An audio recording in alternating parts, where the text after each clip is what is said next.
Tired of gym myths holding you back? Let's shatter them for good. First step, the bench press. Stop bouncing that bar off your chest.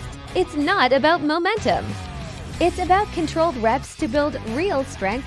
Next, squats. Everyone says they'll wreck your knees. False. Done correctly, with your hips going back and down, they actually strengthen the muscles protecting your joints.